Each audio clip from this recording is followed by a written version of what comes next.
I'm Franz Hahn. I'm a PhD student concerned with the topic of video quality assessment.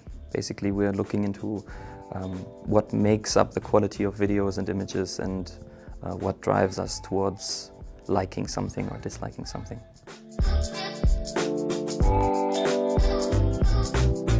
Most recently, I've been concerned with the subject of changing the compression of images.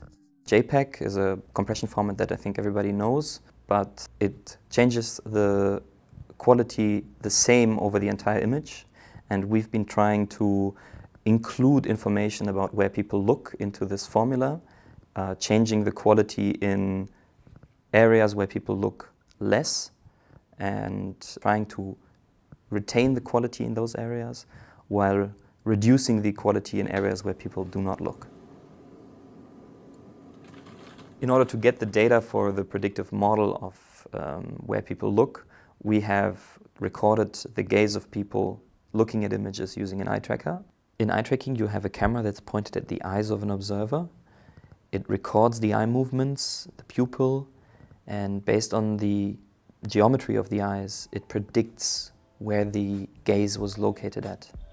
It's just this black bar that you can attach to essentially any screen. It's very flexible in that sense.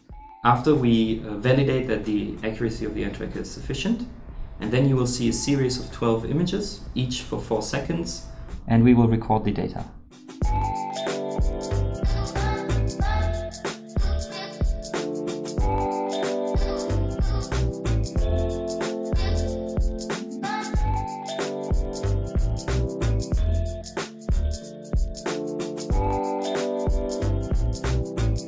So this is one of the examples that we've done our study with, one of the example images. Basically, this is the image as it's shown to the participant of the study.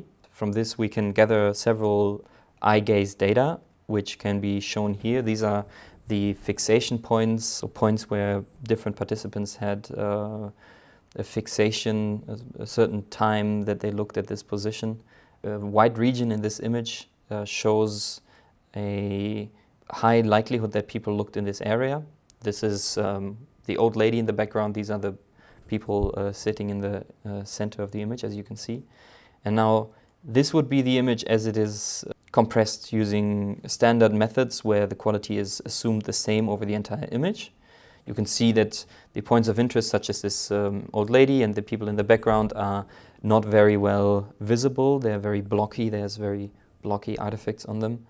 And in our improved method, both of these parties, as well as the people on the right, are kept with much higher detail, but lower end of the image and the upper part are reduced in quality, which is not very noticeable because we tend to look at the people in the picture in the first place.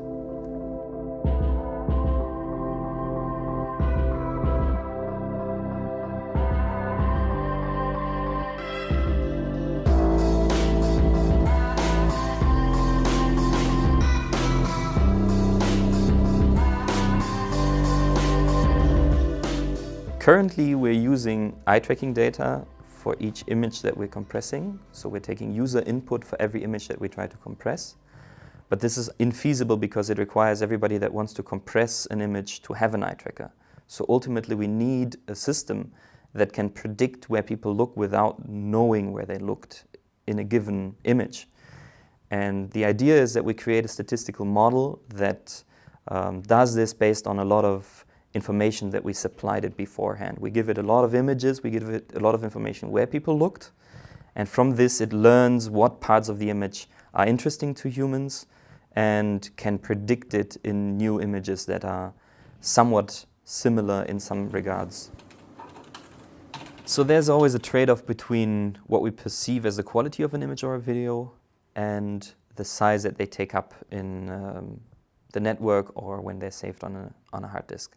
And if we can keep the quality the same while reducing the size, we can use this in a lot of different scenarios.